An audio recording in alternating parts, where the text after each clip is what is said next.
오늘도 변함없이 하나님 예배하기 위하여 이 귀한 하나님의 부르심의 자리에 나오신 여러분 모두를 주님의 이름으로 환영하고 축복합니다. 돌파하고 예배가 답입니다. 오늘은 세 번째 시간, 내 인생의 첫 자리에 예배를 두라라는 제목으로 하나님의 말씀 전하도록 하겠습니다.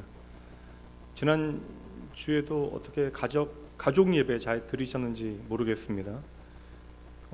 이게 집에서 예배당에 나와서 예배를 드리는 것은 별로 어색한 일이 아니지만 가정에서 예배를 드리는 것이 훈련이 되지 않은 가정들은 이게 사실 예배하는 것이 참 쉽지 않습니다.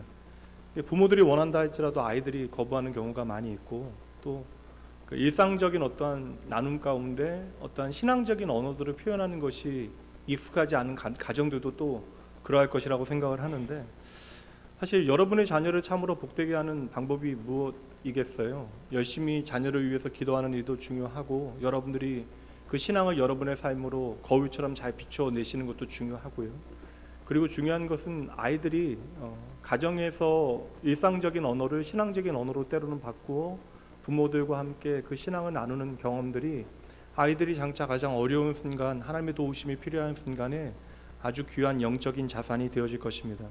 그러니 교회에서는 최선을 다하여 아이들을 신앙교육하여야 하지만 그 시간적인 한계와 여러 가지 여건적인 어려움이 있으니 특별히 믿음의 부모님들께서 자녀들을 위하여 열심히 기도하시고 아이들이 신앙생활 잘할 수 있도록 길을 잘 안내해 주시는 일들은 참으로 귀한 일이에요. 그리고 특별히 그 일을 위해서 가정에서 적어도 일주일에 한 번이라도 같이 말씀을 읽거나 함께 예배를 드리는 것에 대하여 피드백 나누고 함께 예배를 드리는 일은 참으로 중요한 일입니다.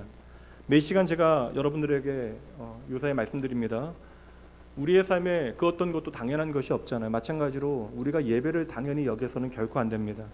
우리가 이 시간 우리의 의지와 우리의 발걸음을 옮겨 이 자리에 나와 있는 것처럼 여겨지지만 이 모든 것이 하나님의 부르심이고 하나님의 은혜입니다.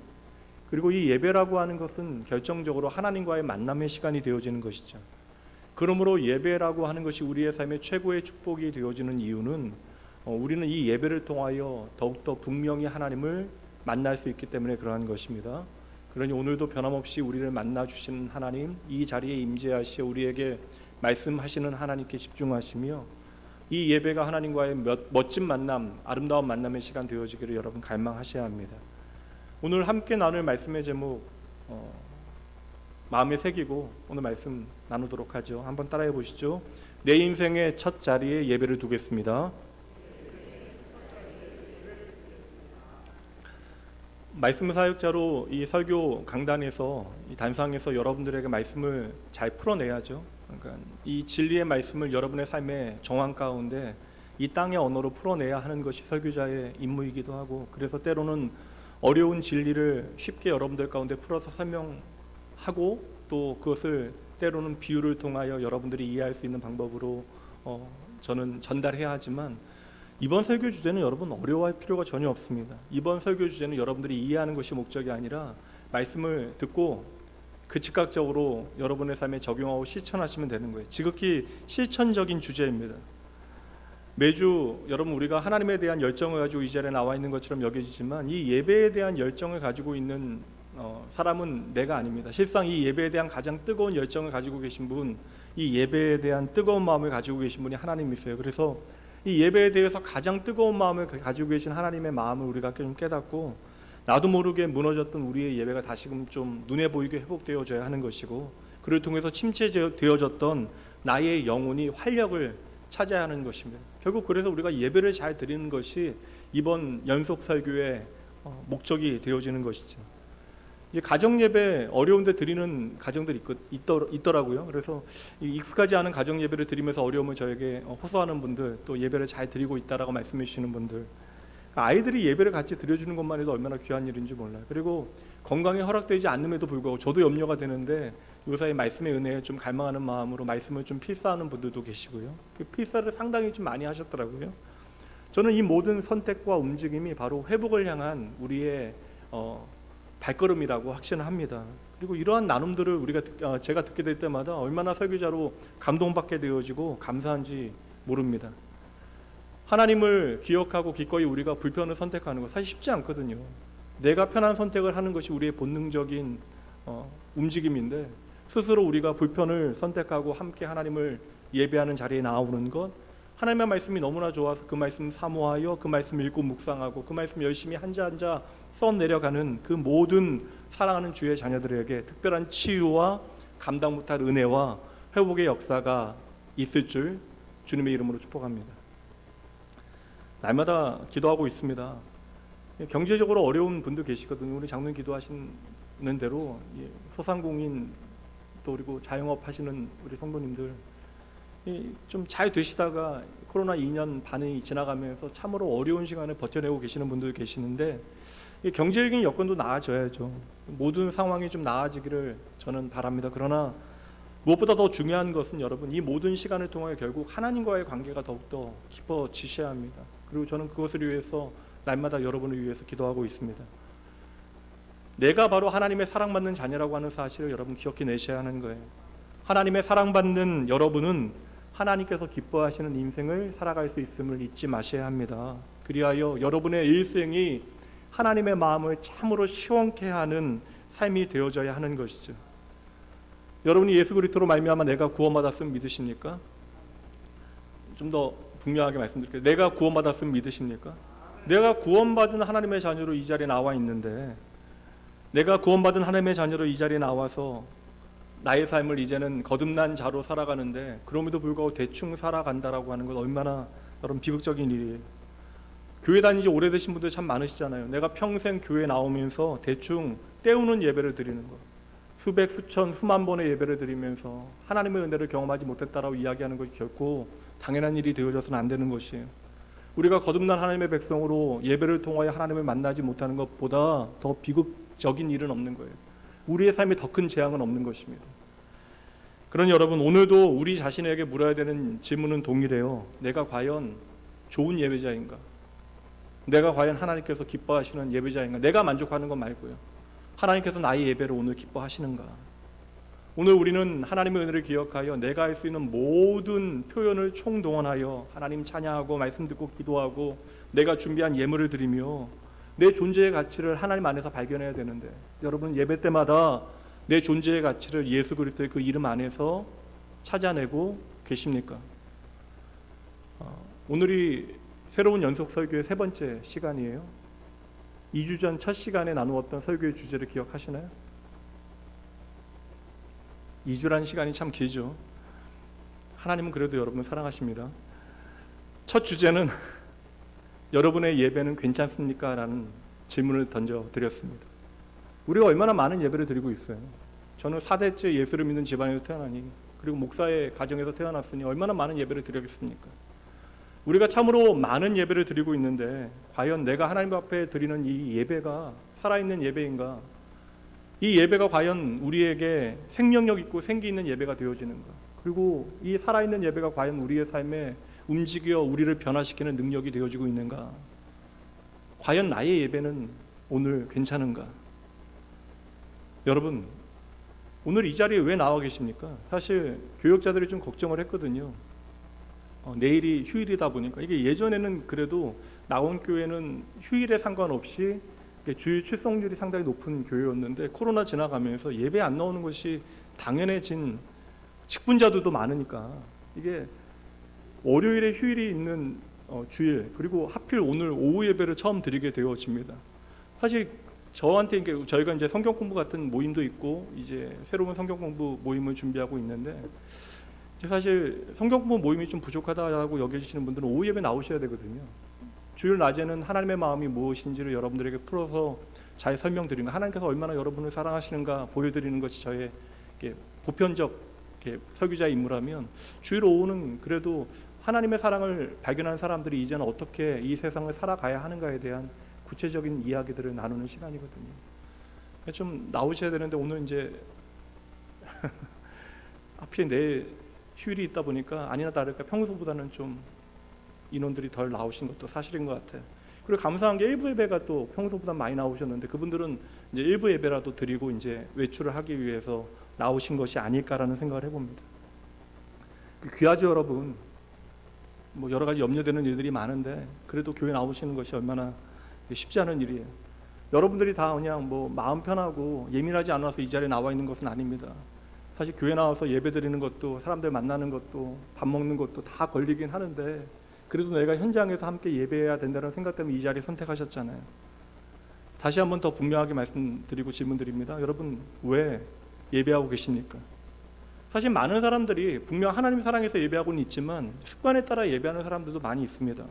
신체 리듬이 그렇잖아요. 주일날 교회 안 나오면 뭔가 몸이 더 찌뿌둥해요. 그래서 신체 리듬상 일요일이 되어지면 교회에 나오는 것이 훨씬 더 내 몸에 편합니다.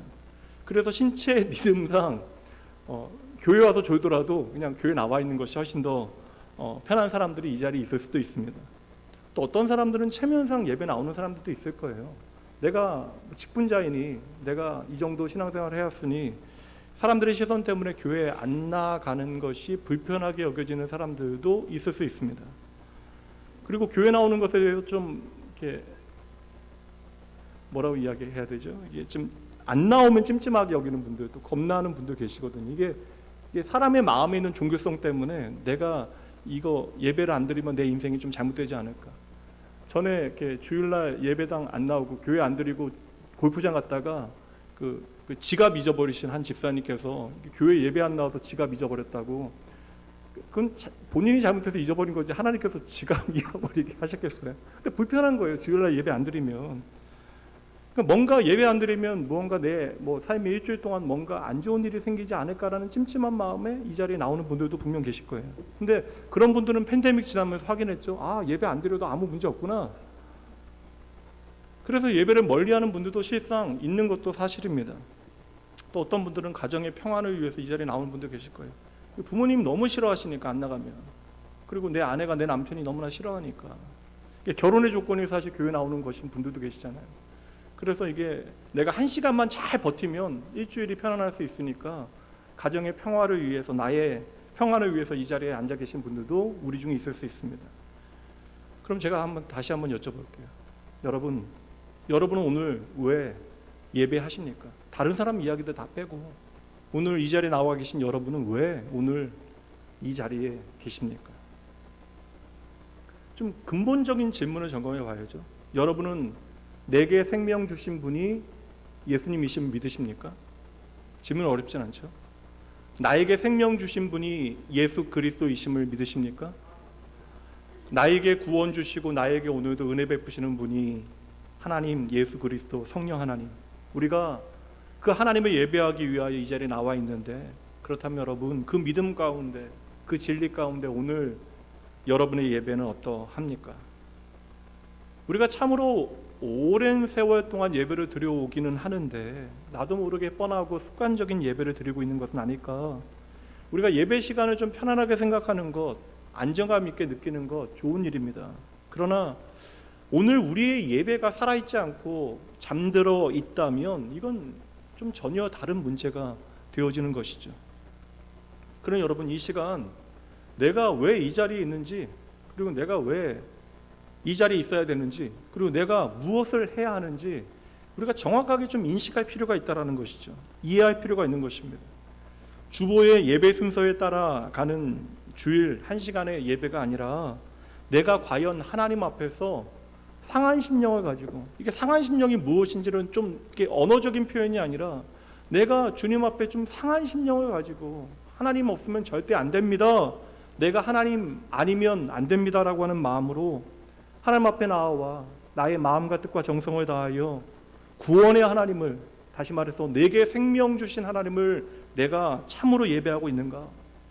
이건 우리에게 너무나 중요한 질문이 되어지는 것이죠. 이 시간 낙원교회 예배실에, 이 예배당에 여러분 그저 관객으로, 구경꾼으로 앉아 계시는 것이 아니라 여러분은 오늘 살아계신 하나님, 그 하나님의 임재 앞에서 하나님을 예배하고 계십니까? 이거 너무나 중요하죠.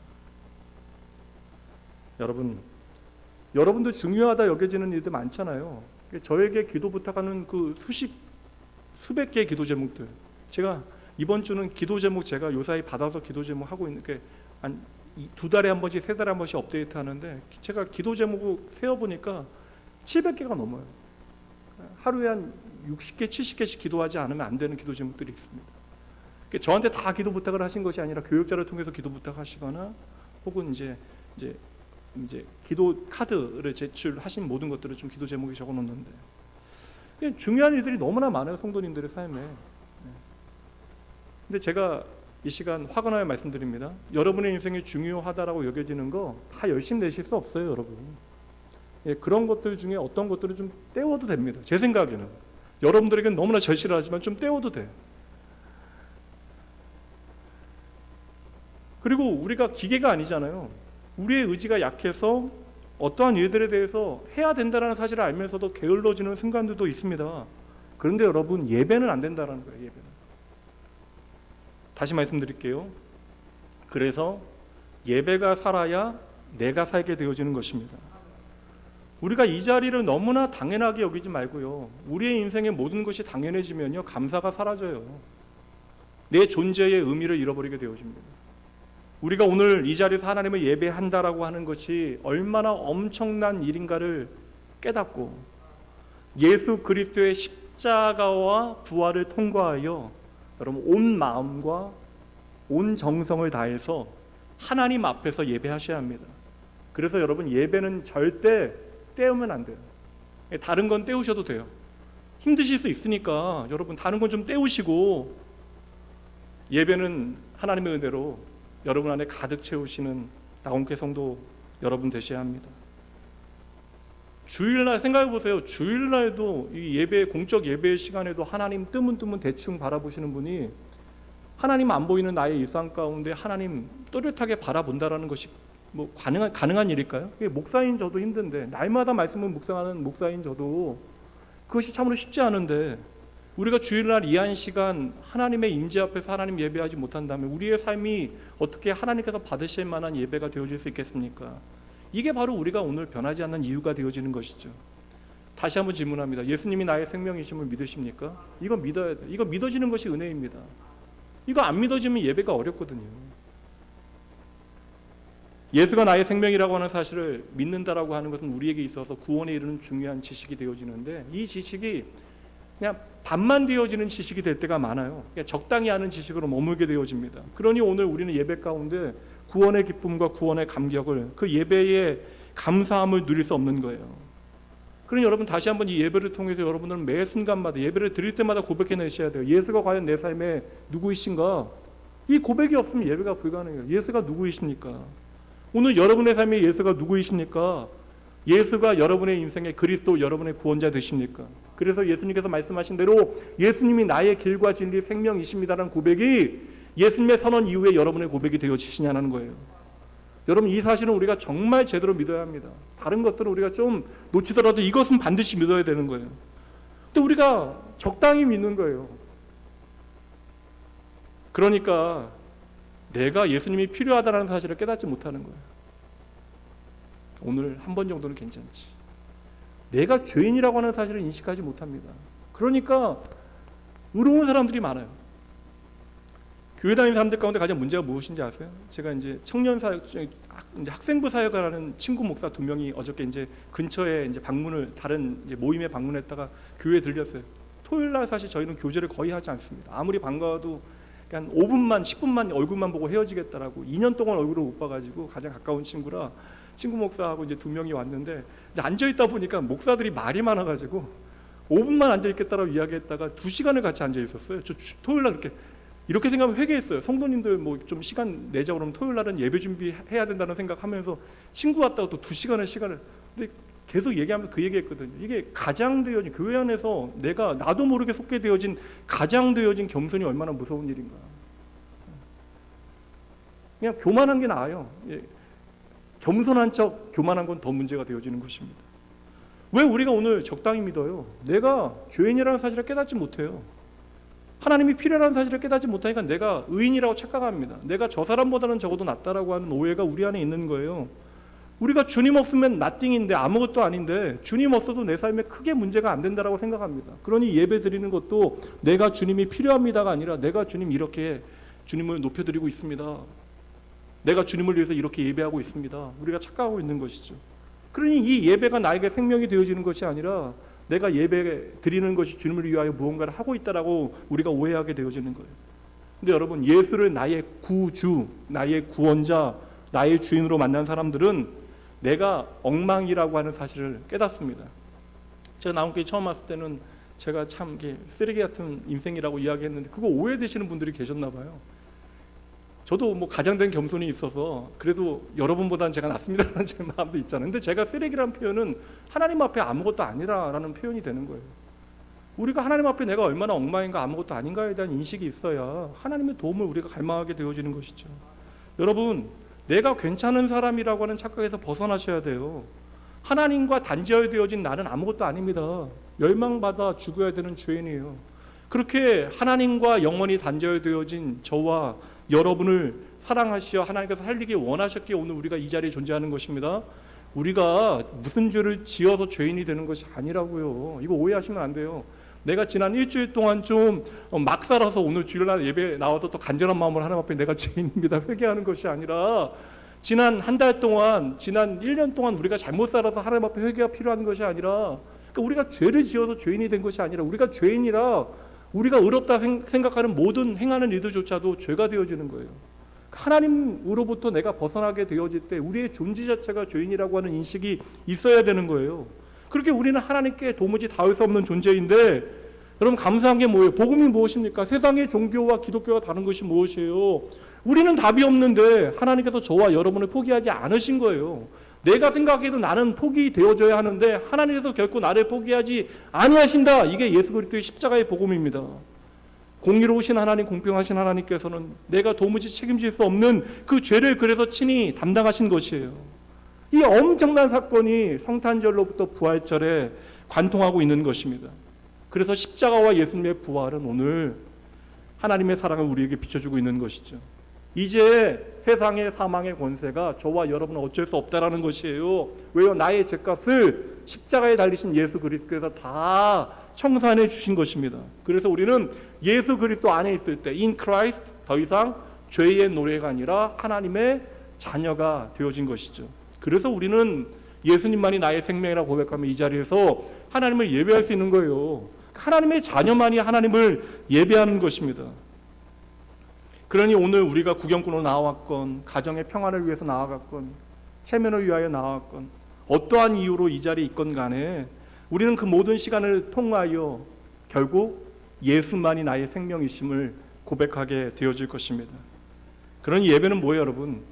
날마다 예수님이 나의 생명 되심을, 나의 그리스도이심을 고백하는 자리. 그래서 예배는 말씀드린 대로 예수님의 십자가와 부활을 나의 사건으로 믿는 사람만 드릴 수 있는 자리입니다. 그러므로 여러분, 예배가 우리 인생에 너무나 중요합니다. 예배를 여러분의 인생에 옵셔널하게 만들지 마세요. 선택사항으로 만들지 마십시오. 내 인생에 중요한 다른 일들 다 내가 한 다음에 남는 시간에 예배하는 것이라 오해하시면 안 돼요. 이 예배는 바로 저와 여러분의 정체성을 확인하는 시간, 하나님의 날 향한 사랑에 대한 확신을 가지고 나로 하여금 살아가게 만드는 그러한 자리. 진정한 예배자는 그래서 이 세상 가운데 죄의 종로로 타지 아니하는 거예요. 세상의 가치가 나의 전부가 되어질 수 없는 것입니다. 때때로 우리가 흔들려요. 그래도 우리가 넘어진 자리에서 다시 일어나 예수의 이름 힘입어 다시 믿음의 길을 단단히 걸어가게 되어지는 것입니다. God first. 하나님이 내 인생의 첫 번째 자리에 있는 것이 바로 예배.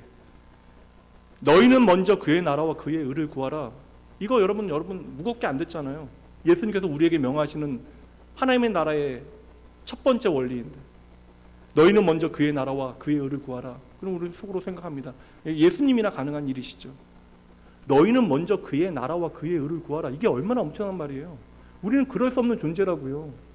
근데 우리가 이제 그럴 수 있는 존재가 되어졌다라는 것입니다.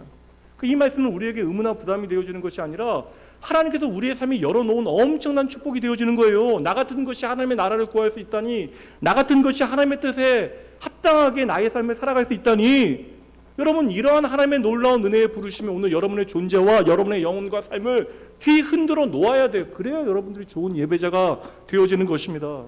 오늘 메시지 참으로 단순해요. 내가 참으로 하나님을 만나 하나님을 사랑한다면 예배가 여러분의 삶의 첫 번째 자리, 영순이 되어져야 합니다. 여러분의 인생의 가장 앞자리에 예배가 있어야 되는 거예요. 예배는 우리가 움직이지 않는 시간이 아닙니다. 예배는 여러분 역동적으로 하나님 앞에 달려가는 시간이에요. 그러니 예배는 우리의 삶에 어떠한 선택의 옵션이 되어질 수 없는 거예요. 상대적인 가치가 되어질 수 없는 것입니다. 그래서 예배를 첫 번째 자리라고 하는 것보다 첫 자리가 아니라 영순이라고 이야기하는 게 맞는 것 같아요. 예배는 비교의 대상이 없는 것입니다. 예배는 우리에게 절대적인 가치를 갖는 거예요. 오늘 말씀의 키포인트, 첫 번째 메인 아이디어는 진짜 예배자는 그래서 우선순위를 삶 가운데 재정비해야 한다라는 것입니다. 띄워주셔도 돼요. 이제 방송실. 참된 예배를 위해서 우리는 우선순위를 재정비해야 합니다. 한번 따라해 보시죠. 참된 예배를 위해 우선순위를 재정비해야 합니다.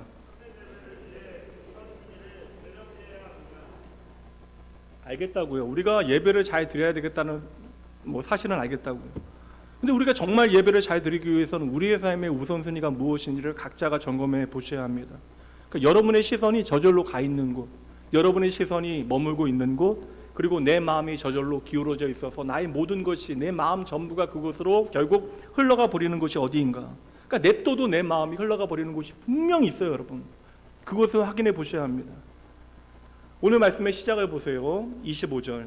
수많은 무리가 함께 갈새 예수께서 돌이키사 이르시되. 이렇게 수많은 사람들이 하나님 예배하는 그러한 장소와 같은 일이 예수님 주위에서 벌어지고 있어요. 이 장소에서 하나님을 함께 수많은 사람들이 예배하는 것처럼 지금 예수님 주위에 수많은 사람들이 함께 걸어가고 있습니다.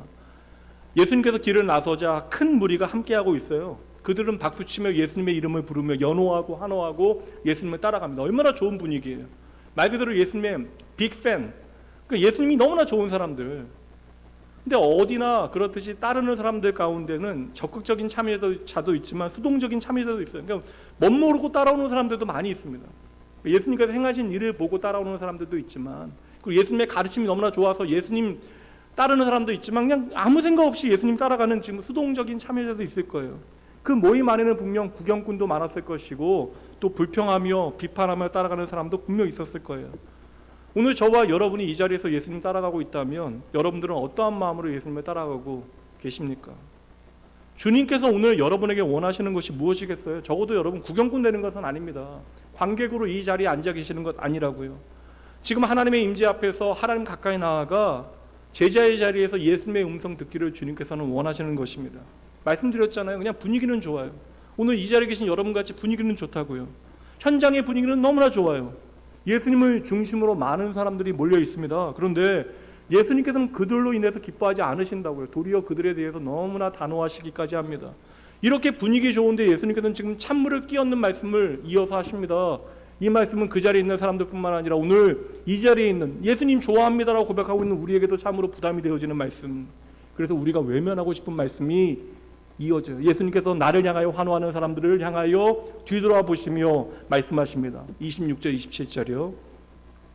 물은 내게 오는 자는, 다 예수님께 왔는데 물은 내게 오는 자는 자기 부모와 처자와 형제와 자매와 더욱이 자기 목숨까지 미워하지 아니하면 능히 내 제자가 되지 못한다. 누구든지 내 십자가를 지고 나를 따르지 아니하는 자도 능히 내 제자가 될 수 없다. 이거 참 예수님께서 직접 제자의 자격, 당신의 사람들의 정체성의 기준을 말씀해 주시는데 이게 기준이 너무나 파격적이에요.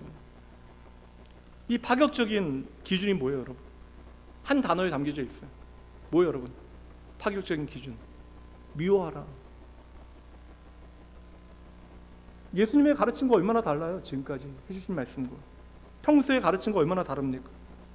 심지어 원수와 같은, 내가 미워할 수밖에 없는, 당연히 미워해야 되는 대상조차도 미워하지 않을 수 있는 것이 복음인데, 원수조차도 사랑할 수 있는 길을 열어주신 분이 예수님이신데 미워하라니요. 게다가 여러분 그 미움의 대상을 보세요. 공감이 안 돼요. 사람은 본능이 있잖아요. 그러니까 우리의 마음이 저절로 흘러가는 대상들.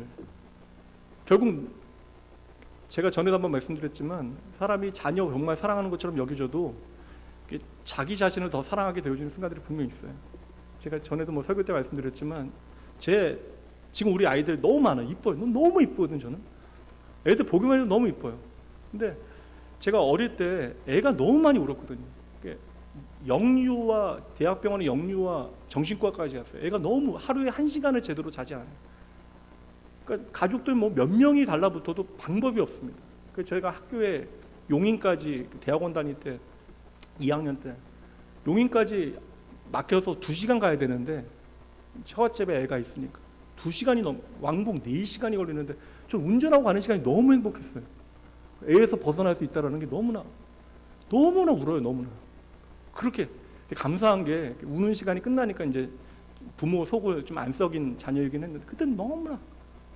근데 어느 날 애가 울어요. 아내가 지쳐서 잠들었는데 아내도 사랑하고 애도 너무나 사랑하는데 제가 깊은 잠에 드는 것처럼 저도 모르게 코를 골고 있더라고요. 잠이 안 들었다. 그 애 돌보게 된 거. 야, 이게 사람이 자기 자신을 향한 그 집중이 얼마나 높은가를 그 자식조차도 이게 참 그래요. 저만 나쁜 놈입니까? 자기 목숨에 대해서 그렇게 집중이 사람이 높아요. 그래서 내가 자녀를 사랑하는 그 사랑도 저는 제일 많이 들었어요. 여러분 제가 학원에서 말씀드릴 수 있는 건 수천 명의 청년들과 함께 했잖아요. 여러분이 생각하는 것보다 여러분의 자녀들이 여러분에 대해서 항상 좋은 것만 아니에요. 억울한 심정도 많습니다.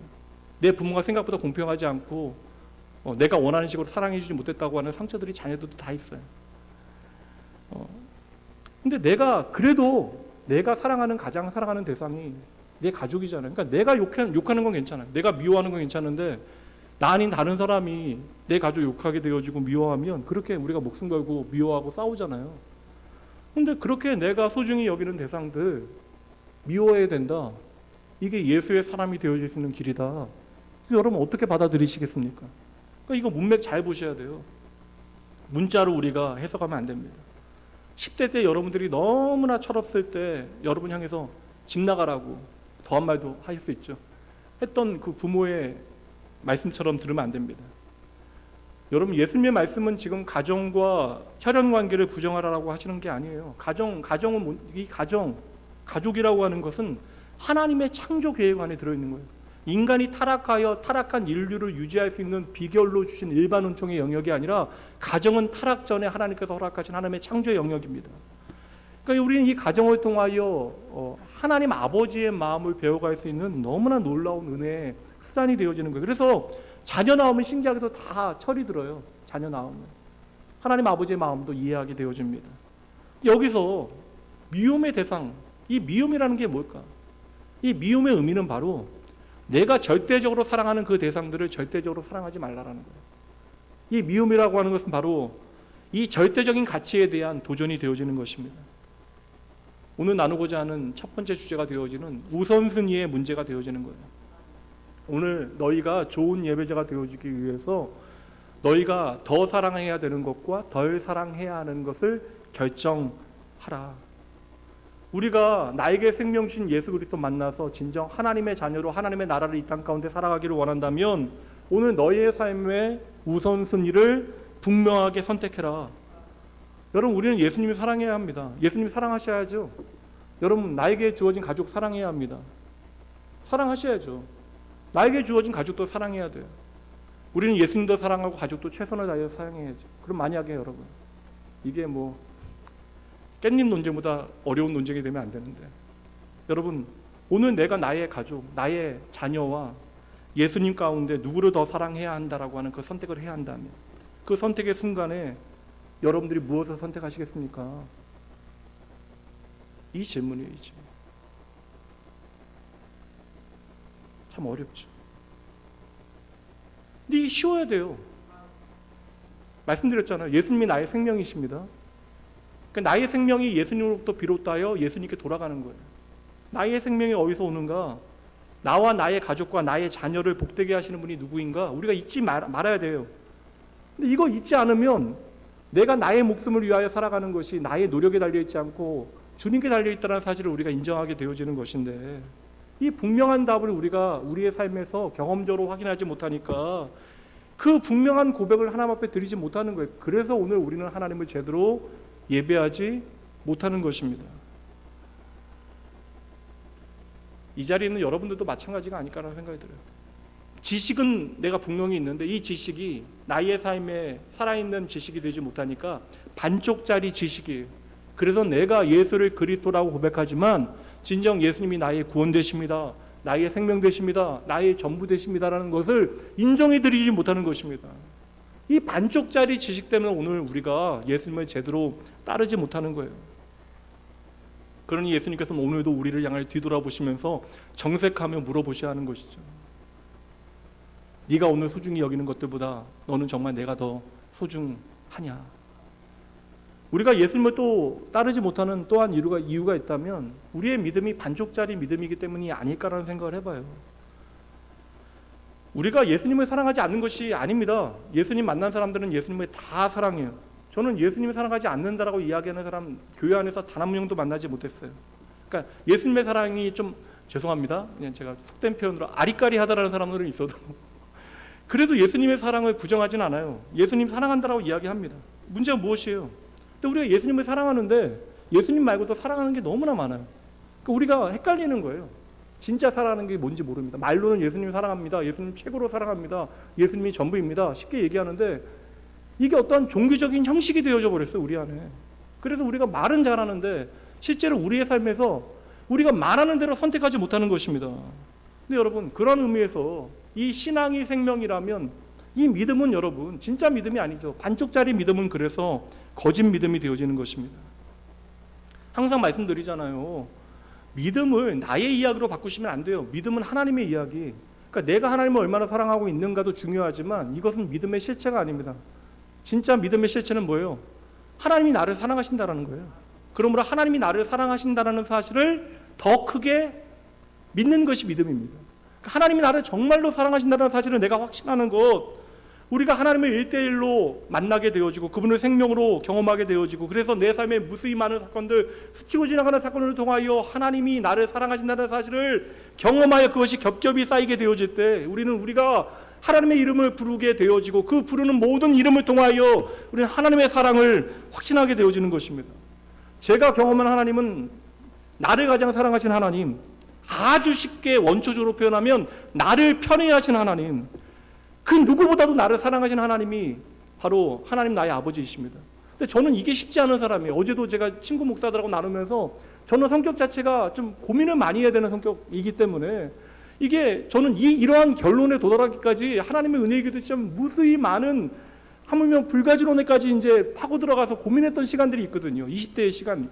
근데 제가 그렇게 오랜 시간을 통하여 확인하게 되어진 내용은 하나님께서 나를 제일로 사랑하신다라고 하는 믿음입니다. 이게 오늘 제가 느끼고 있는 감정이에요. 근데 여러분, 이게 믿음이라고요. 하나님의 절대적인 사랑을 확신하는 것이 바로 믿음입니다. 하나님은 여러분을 사랑하십니다. 하나님은 여러분을 사랑하십니다. 믿으시죠? 그럼 그 하나님이 얼마나 여러분을 사랑하십니까? 최고로 사랑하신다고요. 최고로. 그래서 저는 확신해요. 하나님은 이 자리에 있는 여러분들보다 저를 더 사랑하십니다. 전 믿어요. 하나님은 이 자리에 있는 여러분들보다 저를 훨씬 더 사랑하심을 저는 믿습니다. 이거 아멘 하시면 안 돼요. 하나님이 여러분보다 저를 사랑하신다고 그러면 여러분들은 반대로 뭐라고 이야기하셔야 돼요? 저한테 따져 말씀하셔야 돼요? 아니요. 하나님은 목사님보다 저를 더 사랑하십니다. 이분이 바로 저와 여러분의 하나님이에요. 이것은 유치한 이야기가 아닙니다. 이것이 바로 믿음이에요. 나를 절대적으로 사랑하신 하나님, 그 하나님은 우리는 십자가의 예수님을 통하여 만났잖아요. 나를 절대적으로 사랑하시는 하나님에 대하여 믿는 것이 믿음이라고요. 이 믿음이 있을 때 우리는 하나님을 참으로 예배하게 되어지는 것입니다. 누가 진정한 예배를 드릴 수 있겠습니까? 반쪽짜리 믿음이 아니라, 머리로 하는 믿음이 아니라 나의 가슴 깊은 곳으로부터 하나님의 사랑에 대한 확신을 가진 참된 믿음을 가진 사람만이 하나님을 참으로 예배할 수 있는 거예요. 적당히 가장하는 거 어렵지 않습니다. 적당히 이 자리에서 이 시간을 떼어내고 버텨내는 거 어렵지 않은 일이에요.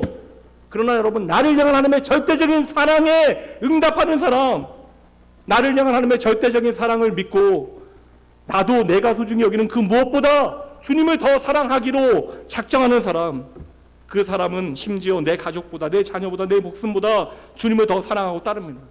이것이 바로 내가 살게 되어지고 나의 가정이 살게 되어지고 나의 자녀가 살게 되어지는 길임을 믿는 거예요. 그래서 진짜 믿음은 나를 사랑하시는 하나님을 아는 사람, 그래서 그 사랑에 응답하여 어떠한 대가라도 치를 준비가 되어져 있는 사람. 한편 생각해 봤어요. 한국 기독교에 100여 년의 역사 가운데 하나님께서 참으로 놀라운 일들을 행하셨습니다. 세계 역사 가운데 없는 일들이 한국 교회 안에 있었어요. 참으로 감사한 일이죠. 근데 오늘날의 한국 교회를 바라보면서 뭐 저도 포함되어지는 문제고, 오늘날의 교회의 문제가 무엇입니까? 분명한 것은 한 사람이 한 생명이니까 교회는 전도하는 일에, 그리고 성장하는 일에 열심을 내야 합니다. 근데 우리가 성장 자체에, 그러니까 성과주의가 당연히 세상을 살아가는 원리가 되어지다 보니까, 그러니까 원인 없는 결과가 없고 우리가 열심히 일해야 된다라고 하는 것이 우리의 삶의 가치이다 보니까 어느새 나도 모르게 성장 자체, 그러니까 한 영혼이, 한 사람이 한 영혼이다라고 하는 가치보다 성장 자체에 집중한 나머지 예수를 믿게 되어질 때 눈에 보이는 유익만을 강조하게 되어진 것이죠. 그 제가 뭐 이게 미국에 있는 분들도 가끔 제 설교 들으시는 분들이 계셔서 예전에 같이. 근데 미국에 제가 섬겼던 교회 보면 워낙 좀 세상적으로 보면 잘 나가는 사람들 많다 보니까, 그러니까 교회 뭐 70-80% 이상이 뭐 대학원 이상 나오시고 좋은 막 버클리나 스탠포드 나오시고 한국에서 다 좋은 대학 나오셨대요. 확인은 안 해서 모르겠지만 다 나오셨다는 게 나오신 거겠죠. 근데 그런 분들은 내가 한국에서 다닌 대학이 어디였고, 내가 다녔던 교회가 어느 교회였고, 그 교회에 얼마나 많은 국회의원이 있고, 얼마나 많은 뭐 장관들이 나왔고, 그 교회는 뭐 어떠한 사람 아니면 장로가 되어질 수 없고. 근데 저는 사실 좀 그런 이야기 들으면 답답하거든요. 신앙생활 수십 년 했는데 복음의 진리가 무엇인지 제대로 알지 못하는구나. 여러분, 예수 믿을 때 눈에 보이는 유익 때문에 예수님 믿을 수 있어요. 처음엔 그렇게 예수 만나는 거죠. 근데 우리가 평생 눈에 보이는 유익 때문에 예수님만 따르게 되어진다면 여러분, 주객이 전도되어지는 거예요. 여러분, 예수 믿으면 우리에게 많은 유익이 있습니다. 그렇잖아요. 여러분, 예수님을 제대로 믿으면 우리의 삶의 모든 것이 은혜이고 모든 것이 하나님의 복이 되어 좀 있는 거예요. 심지어 우리가 사망의 음침한 골짜기에서 참으로 울면서 버텨야 되는 시간조차도 예수 그리스도 안에서 내게 하나님의 은혜가 되어짐을 믿는 사람들은 내 삶의 모든 시간을 하나님의 은혜로 고백해낼 수 있는 것이에요. 근데 여러분, 너무나 우리의 눈에 보이는 축복의 결과에만 몰두하다 보니까 예수를 믿는다라고 하는 고백에 담겨져 있는 우리가 마땅히 감당하게 되어진 우리의 응답의 차원, 우리의 헌신과 희생과 대가는 외면하게 되어지는 거예요. 그러니까 예수님이 우리의 인생의 마지막 목적이 되어져야 되는데, 말은 다 그래요. 예수님이 나의 생명이십니다. 그러니까 생명이라는 거, 생명보다 중요한 거 없잖아요. 결국 생명을 위해서 우리가 오늘 이렇게 열심히 사는 건데, 예수님이 나의 생명이십니다라고 마지막 목적이 예수님이라고 고정하여 고백하고 나서도 우리가 예수를 믿는다 이야기하면서 예수님이 나의 마지막 목적이 아니라 예수님이 수단이 되어질 때가 너무나 많아요. 그래서 많은 사람들이 교회에 찾아왔고 교회를 채우고 교회는 성장했지만, 그래서 교회 안에 예수님을 참으로 따르는, 예수님께서 기뻐하시는 제자들보다 예수님이 행하시는 일만 보고 일비일소하는 관객들이 더 많아진 것이죠. 뭐 완전히 틀린 것은 아닙니다, 여러분. 우리는 예수님 덕분에 사는 인생이에요. 그래서 인류가 양식조차도 하나님의 은혜로 고백할 수 있으면 귀한 일입니다. 근데 어느새 나도 모르게 내가 머리로 하는 것은 나의 가슴으로 고백하지 못하니까 이 반쪽짜리 믿음 때문에 예수님을 사랑하기는 하는데 예수님보다 내 인생에 더 사랑하는 것들이 많아진 거예요. 여러분, 이것이 안타깝지만 우상숭배의 실체예요. 예수 믿으면 복 받습니다. 맞는 말이에요.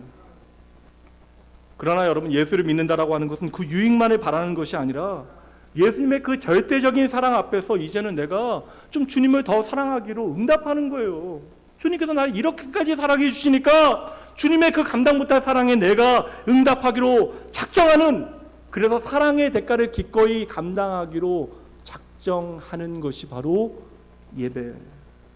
나를 최고로 사랑해 주신 예수님 앞에서 내가 어떻게 그분을 사랑할 것인가 결정하는 자리가 바로 이 예배의 자리입니다. 다시 질문하죠. 여러분은 예수님의 사랑을 믿으십니까? 여러분도 예수님 참으로 사랑하세요?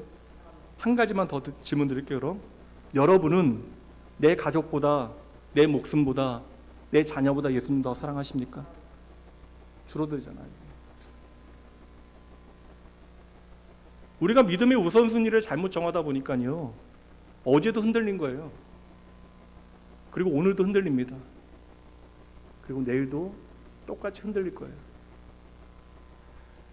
그러니 여러분, 반쪽짜리 믿음으로 평생을 살아가지 마시고요, 주님의 사랑 앞에 울고 감격하는 참된 믿음으로 살아가시는 여러분 되셔야 돼요. 그것을 결단하세요. 그것을 결심하세요. 믿음이란 단순합니다. 하나님의 사랑 깨닫고요, 하나님을 더 사랑하기로 작정하는 거예요. 이게 믿음이에요. 믿음이란 나를 향하여 전부를 부어주신 하나님의 사랑 기억하고 나를 제일로 사랑해 주시는, 나를 향하여 그 마음의 기울기가 기울어져 있는 하나님의 사랑 확인하고 나도 이제 주님을 향해서 내 마음의 기울게 만드는 거예요. 점차로 기울게 만드는 사람. 이러한 사람이 참으로 하나님을 예배할 수 있는 것입니다. 그러니 우리가 좋은 예배자가 되어지기 원한다면 우리가 주님의 부르심에 좀 헌신할 필요가 있는 거예요. 한번 따라해 보시죠. 예수님께서는 헌신을 요구하십니다. 이거 이해하지 못하면 교회 안에서 내 안에 불평과 원망만 많아져요. 하나님은 돈 좋아하는 하나님, 하나님은 성공하는 사람만 이뻐하는 하나님. 우리가 그렇게 사람들을 평가하니까 나도 모르게 그렇게 되는 거예요. 내가 돈을 사랑하니까 하나님께서 돈 좋아하는 하나님으로 보이는 것입니다. 왜 하나님께서 오늘 저와 여러분에게 헌신을 요구하실까요? 헌신이란 뭐예요, 여러분? 내 몸의 수고라고 하는 것은 그 대상을 사랑하는 눈에 보이는 증거가 되어지는 것입니다. 집사님 아내 사랑하시잖아요. 정말 사랑하시죠? 분리수거 다 하시죠? 설거지 다 하시죠? 음식도 다 하세요? 집안 청소 다 하세요? 거짓말이야. 이건 내가 이렇게 하실 턱이 없어. 아니 사랑한다며 그렇게 절대적으로 사랑하는데 왜 안 해주냐고. 내 몸이 부서져도 해야지. 그러니까 절대적으로 사랑한다는 머리로 알고 내 몸으로 잘 모르는 거예요. 마음으로 모르는 거예요. 더 사랑하시려면 더 하셔야 돼요. 맞잖아요.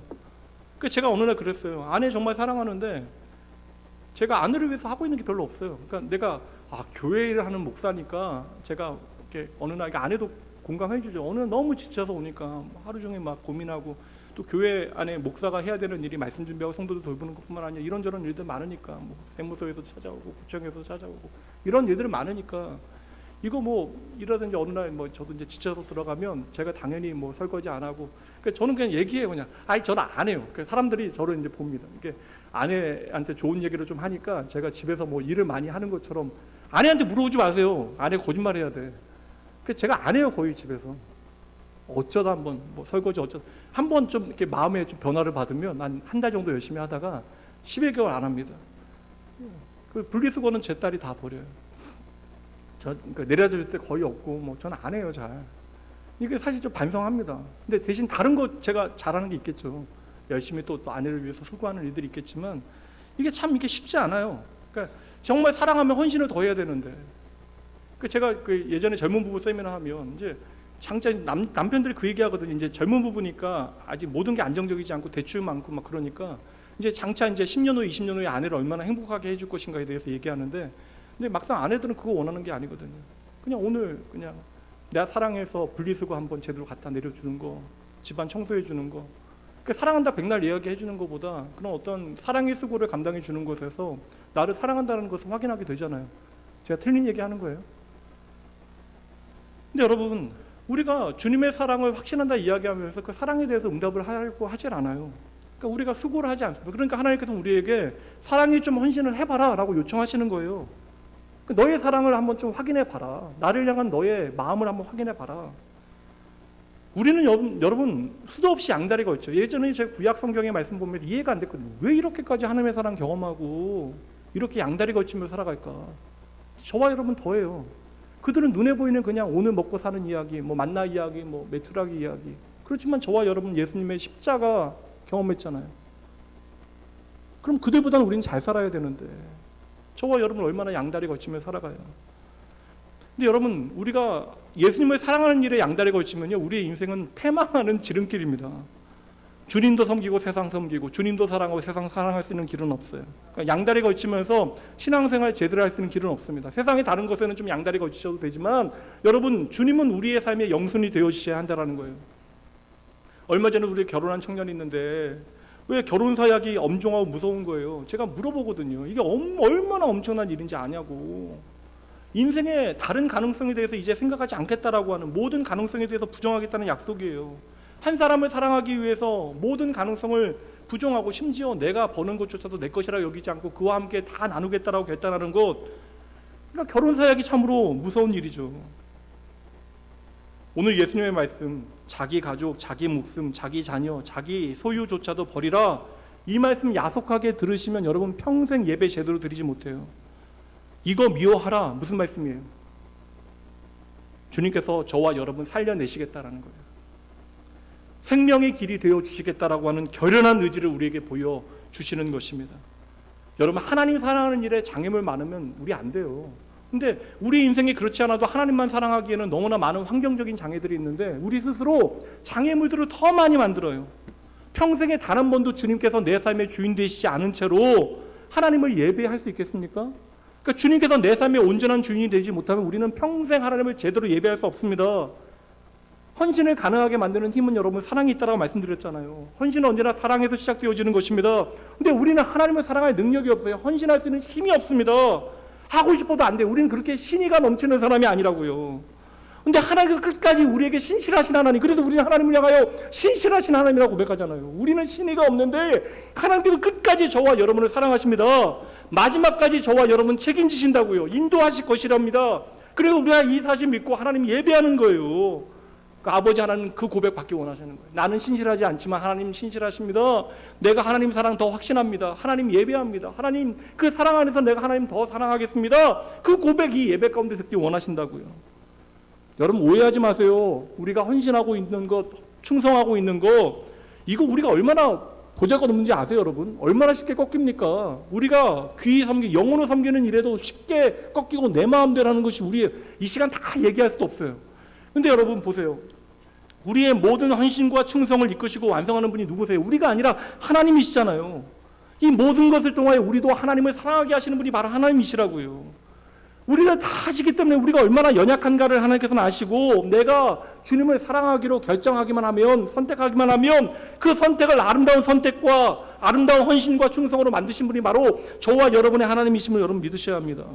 오늘 여러분 믿음을 결단하시면 이것을 여러분의 인생의 멋진 예배로 받으시고, 부족한 것은 우리가 채워가는 것이 아니라 하나님께서 채워가시고, 그래야 우리의 삶을 세상은 결코 경험할 수 없는 하나님의 나라의 부유로 풍성하게 넘치게 채워주시는 분이 하나님이심을 여러분 믿으셔야 돼요. 그러니 여러분 반드시 고백하셔야 합니다. 오늘의 핵심 메시지 따라해 보시죠. 예수님이 내 삶에서 영순이가 되셔야 합니다. 주 예수보다 귀한 것 없습니다. 이 고백이 우리의 삶 가운데 확인되어져야 돼요. 주 예수님보다 귀한 것이 정말 없습니다. 그 무엇과도 주님 바꿀 수 없습니다. 이거 억지로 되는 거 아니라고요. 하나님의 넘치는 절대적인 사랑 안에 우리가 거할 때 가능하게 되어지는 고백. 예수님이 내 삶의 영순이 되어질 때 우리의 삶의 예배는 더할 수 없이 소중한 절대적인 가치가 되어지는 거예요. 그리고 여러분 예수님 사랑하기로 작정하셨으면 조금 더 포기하고 희생해야 되는 순간이 반드시 있습니다. 예수님께서 친히 진주 장사의 비유 말씀해 주셨잖아요. 장사꾼이 뭐 하는 사람이에요? 이익 만드는 사람이에요. 이익을 위해서는 모든 것을 하는 사람이 장사꾼입니다. 그런데 그 장사꾼이 모든 것을 다 포기해요. 왜요? 진주 하나를 얻기 위해서. 그의 눈에는 그 진주가 세상의 그 무엇보다 값진 보배가 되어지기 때문에 그러한 것입니다. 여러분의 인생에 예수가 가장 소중하십니까? 그렇다면 여러분 오늘 예수님을 위하여 무엇을 포기하시겠습니까? 내 삶에 내가 중요하다 여겼던 모든 것들 내려놓을 수 있는 비결, 그거 희생하고 포기할 수 있는 비결, 그를 통하여 생명의 의미를 확인할 수 있는 비결, 바로 예수가 내 인생 최고의 보물이라고 하는 사실을 발견한 사람만 가능합니다. 말씀 마칩니다. 내 삶의 우선순위를 주님께 맞춰야 되잖아요. 내 삶의 우선순위를 주님께 고정하는 원동력이 예배입니다. 그러니까 주일날 예배 안 드리면서, 제대로 안 드리면서 나는 주님을 사랑한다고, 주님이 나의 전부라고 얘기하지 마세요. 그러니까 저도 안 믿지만 하나님도 안 믿으십니다. 여러분 내가 살아야 예배가 사는 게 아니에요. 예배가 살아야 내가 살게 되어지는 것입니다. 나의 삶의 우선순위 예배에 둘 때 여러분 나의 정체성이 건강해지는 것이고, 그것이 바로 내 삶을 회복하는 능력이 되어지는 것이에요. 여러분 예배를 통하여 하나님께서 우리를 만나 주시고요, 이 예배를 통하여 하나님께서는 우리의 영혼을 터치해 주십니다. 잘 오셨어요 예배. 근데 여러분 이 자리에 앉아 있는 것만으로 만족하지 마십시오. 그냥 여기에 머물면 절대 안 돼요. 여러분이 드리는 모든 예배 가운데 하늘 문이 열리고 나를 너무나도 사랑하시는 주님의 음성 제대로 듣고 하나님께서 내가 허락하시는 위로와 능력 의지하고 다시 일어나서 힘차게 예수 그리스도의 복음으로 나에게 주어진 삶의 시간을 삶의 예배로 잘 살아내시는, 정말 하나님 기뻐하시는 좋은 예배자, 하나님을 영순히 삼은 여러분 되어지시게 주님의 이름으로 축복합니다. 기도하시죠. 오늘 찬양 한번 같이 할까요? 찬양 가능할까요?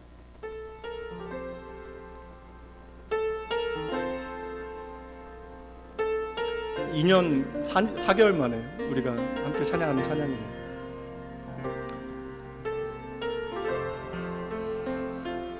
다시 한 번만 전주 부탁드릴게요. 주님만, 주님만, 주님만 사랑합니다. 주님만, 주님만, 주님만 사랑하리. 나의 왕, 나의 주님, 주님을 더욱 알기 원해. 나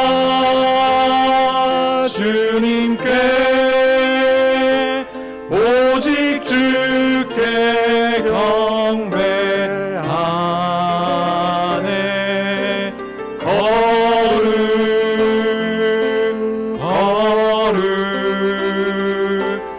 걸음 존귀하신 주. 이 시간 하나님 앞에 있는 한 사람으로 이 시간 하나님 앞에 다시 한 번만 우리가 고백하도록 하죠. 주님만 사랑합니다. 주님만, 주님만, 주님만 사랑하리. 나의 왕, 나의 주님, 날마다 주님을 더욱 알기 원해. 나 주님께 오직 주께 경배하네. 그분은 걸음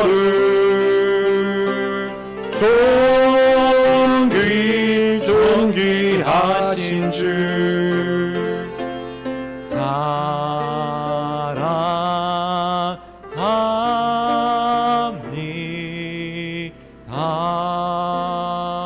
이 시간 눈을 감고 잠시 여러분 기도하시죠. 결국 하나님의 부르심에 우리가 어떻게 응답하느냐, 이게 예배잖아요. 이 시간 하나님의 그 사랑의 음성에 여러분 진정 나의 온 마음을 다하여 응답하실 수 있는 준비가 되어지셨습니까? 내가 얼마나 하나님을 위하여 수고하는가, 내가 얼마나 하나님을 사랑하는가, 나의 이야기가 아니라 나를 그럼에도 불구하고 포기하지 아니하신 하나님, 끝까지 나를 사랑해 주신 하나님 까닭에 우리가 오늘 이 자리에 있는 거예요. 어느새 이 예배가 우리의 삶의 의미를 잃어버리고 퇴색해버린 것같이 여겨지신다면 오늘도 변함없이 나를 이 엄청난 놀라운 은혜의 자리에 불러주신 하나님의 거룩하신 음성 다시 들으셔야 합니다. 이 시간 여러분, 나를 복된 예배의 자리로 불러주신 하나님 앞에 감사하시면서 잠시 기도하시죠. 하나님만이 나의 전부 되신 여러분 믿음으로 고백하셔야 합니다. 잠시 여러분의 고백으로 나아가시기 바랍니다.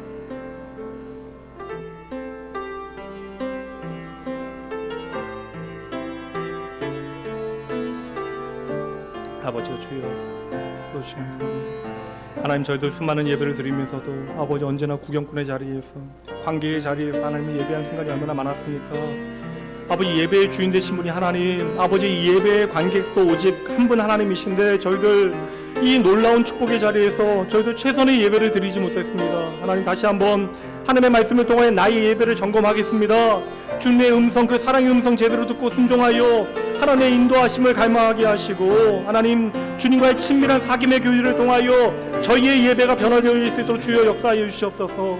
내 삶의 최우선 순위가 하나님 되어지게 하시고, 그 하나님의 최우선 순위를 내 삶의 가치로 증명해내게 하시되, 오늘 나의 예배가 하나님 앞에 참된 예배 되어질 수 있도록 주여 친히 역사하여 주시옵소서. 하나님, 주의 사랑하는 백성들 허공을 아버지 치는 허탄한 사랑 고백에 만족하지 말게 하시고, 언제나 나의 삶의 자리에서 얼마나 하나님을 사랑하고 하나님만을 의지하여야 하는가, 그리하여 하나님 깊은 사랑의 아버지 고백 가운데 주님께 더 헌신하는 아버지 그 깊이 가운데 들어갈 수 있도록 주님께서 친히 이들의 삶을 주장하시고 함께하여 주시옵소서.